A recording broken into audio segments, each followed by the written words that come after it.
मुख्य मुद्दा हमारा विकास रहेगा। सर मेन मुद्दा होना चाहिए एजुकेशन। वोट डालेंगे। महंगाई ये मुद्दा है, काम आप हुआ ही है। हाँ, सड़क भाई और का गाँव, इसलिए इनके राज्य में महंगाई है कि हम लोग ठेला वाला चलाने वाले आदमी हैं। इनके राज्य में बहुत दिक्कत हम लोगों को। मतलब उससे क्या चाहते हैं जो सरकार आए वो आप उससे क्या उम्मीद करते हैं?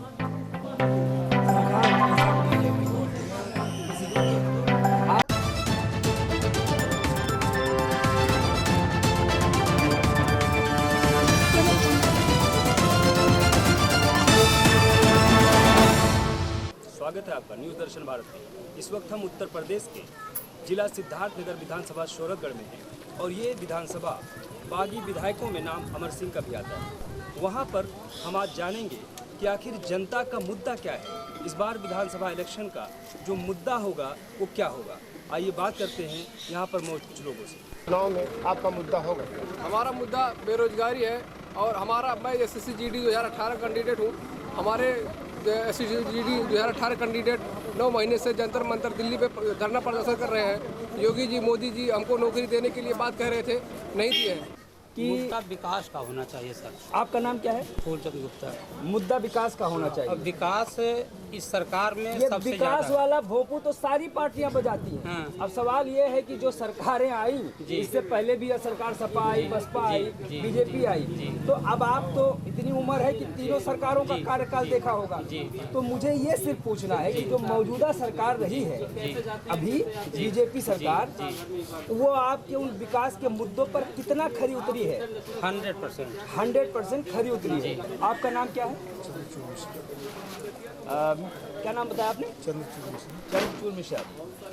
अभी सवाल मैंने पूछा आपसे, मैंने कहा भाई विकास के मुद्दे रहेंगे या क्या रहेगा इस बार इलेक्शन का मुद्दा? आपकी नज़र में क्या रहेगा इलेक्शन? बेरोजगारी मुद्दा रहेगा। तो जो मौजूदा सरकारें रहीं सभी का कार्यकाल आपने देखा होगा। अभी और कुछ लोग 300 यूनिट बिजली फ्री का वादा करके आ रहे हैं अखिलेश में। इस बार मुद्दा होना चाहिए बेरोजगारी। सरकार कितना खरी उतरी है ये जो मौजूदा सरकार रही है बेरोजगारी पर?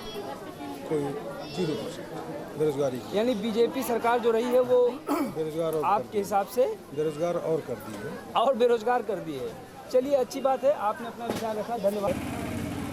जो मुद्दा होगा वोट डालने का, किन मुद्दों पर आप वोट करेंगे? बेरोजगारी के मुद्दे पर, बेरोजगारी पर। क्योंकि सरकार ने जो भी घोषणा पत्र में या संकल्प पत्र में लिया उसको भी पूरा नहीं कर पाया। आपको क्या लगता है कि जो अखिलेश यादव ने अभी वादा किया कि 300 यूनिट बिजली फ्री देंगे जो हमारी सरकार आएगी, इससे कुछ फर्क पड़ेगा लोगों पर जो है विचारधारा में? कुछ फर्क पड़ेगा। अच्छा, फर्क पड़ेगा। यानी बिजली मुद्दा जातिवाद पर सरकार है। पहली चीज वो किसी चीज को देखती नहीं है, सिर्फ अपनी जातिवाद लेकर चलती है। यादव में भी जातिवाद है। आपका नाम क्या है? मेरा नाम BN तिवारी है जी। हाँ। तिवारी जी जातिवाद को लेकर सरकार बनाती है। उत्तर प्रदेश में जातिवाद, हाथरस का कांड आप जो लोगों ने देखा ही है। अपना दल के नेता अभी चौधरी अमर सिंह थे, वो यहाँ से पार्टी छोड़ के सपा में चले गए। तो आखिर क्या लगता है आपको कि वो क्यों चले गए? अगर बगैर रीजन का कोई यहाँ से दूसरी जगह ट्रांसफर नहीं करता है जी, लीगल चीज है। और अगर उन्होंने सपा सरकार के पास गए हैं तो जाहिर सी बात है उनको पीड़ा हुई होगी। मुद्दा क्या होगा इस बार? मुद्दा इस बार विकास का क्षेत्र है और विकास का क्षेत्र में सपा सरकार नंबर 1 टॉप 10 की। कौन सा गाँव है ये? गुजरौलिया खालसा। गुजरिया। जो पूर्व IPS अधिकारी थे बिरजलाल जी, उन्हीं का गाँव है? हाँ, उन्हीं का गाँव। अच्छा अच्छा, ये बताइए। काम तो अच्छा किया यहाँ पर।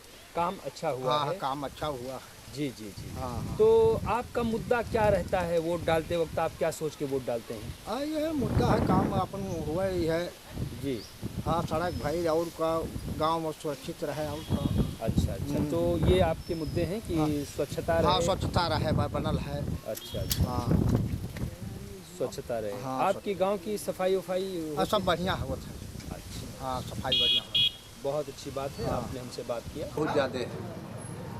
उसके बाद ये जो तबाही है, नोटबंदी है, और ये आधार कार्ड तमाम कागज़ बनवाना पड़ता है, मैंने वो भी तबाह, लाइन में खड़ा होना पड़ता है। मैंने इस तरह से तमाम ऐसी चीज़ें हैं जो कि बहुत तबाह हुए हैं हम लोग जनता। तो अब की बात तो हम लोग समाजवादी को वोट देंगे। आगामी लोकसभा इलेक्शन में जनता के मुद्दे क्या होंगे ये आपने वीडियो से समझ ही लिया होगा। आइए हम अब सीधा बात करते हैं मौजूदा विधायक चौधरी अमर सिंह से।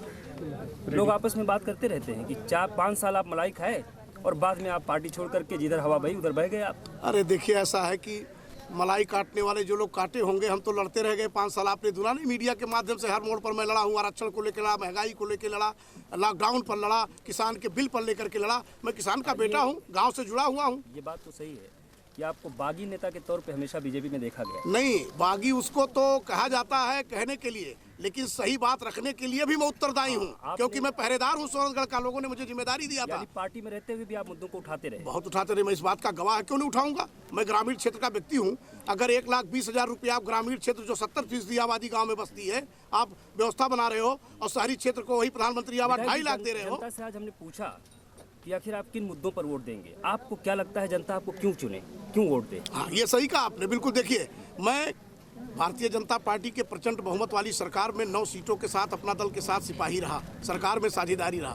लेकिन जो तमाम इन लोगों ने वायदे कर रखे थे, उसके खिलाफ जब सरकार काम करने लगी, चाहे आरक्षण का मुद्दा हो, चाहे किसान का मुद्दा हो, चाहे महंगाई का मुद्दा हो, चाहे भ्रष्टाचारी का मुद्दा हो, अगर ये सरकार भटक रही है। स्वास्थ्य के मामले में देख लीजिए, जिला अस्पताल पे क्या हालत है, प्राइवेट वार्ड कमरे, वहाँ चूहे घूम रहे हैं, कोई देखने वाला नहीं है, पुरसा हाल नहीं है। तो तमाम मुद्दों को लेकर के मैं लड़ाई लड़ा हूँ, और काम भी मैंने लड़ भिड़ करके कराया है। सड़क के मामले में, बिजली के मामले में, सिंचाई के मामले में, किसान के मंडी के मामले में, अपने विधानसभा में 1,32,000 बिजली के मामले में। अच्छी बात। एक जनता की कंफ्यूजन को और दूर करिए।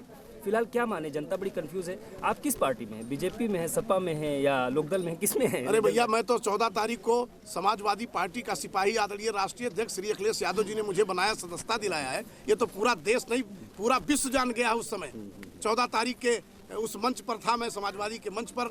हमारे मुखिया ने हमको सदस्यता दिलाई है और आशीर्वाद दिया है।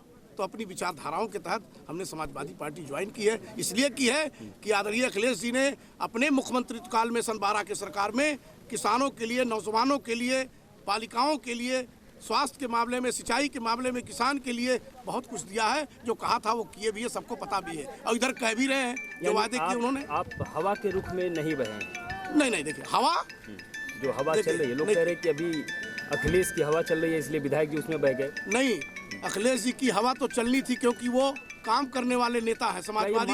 और भारतीय जनता पार्टी जुमलेबाज और झूठों वाली सरकार बनाकर काम किए, तो हवा तो उल्टा जाएगी। आगामी 10 मार्च को ये पता चलेगा कि हवा ने क्या बदलाव किया। अभी पता चल रहा है। गांव में भाजपा वाले विधायक कूटे जा रहे हैं, लेकिन पहले मीडिया वाले, आप लोग समझ जाएं, मीडिया वाले विधायक कूटे जा रहे हैं, नहीं दिखाई दे रहे हैं, और दिन भर खाली भाजपा वालों को फोटो दिखा रहे हैं, उन्हीं को ललकार रहे हैं। पहले मीडिया से मैं कहूँगा कि चौथा स्तंभ समझ जाए, तो अभी देश और प्रदेश और गांव समझ जाएगा। न्यूज़ दर्शन भारत ने हमेशा निष्पक्षता से हर बात को दिखाई है। हाँ, तो मैं तो और भी चैनल भाई किसके माध्यम से दूं? जो उनके पक्ष में भाजपा वालों को दिखा रहे हैं दिन भर, कि जो गुफा में जा रहा है उसको दिखा रहे हैं, और जो घर पे मर रहा है, गांव मर रहा है, उसको नहीं दिखा रहे। उनकी बात आपके चैनल के माध्यम से मैं पहुंचाना चाहता हूँ।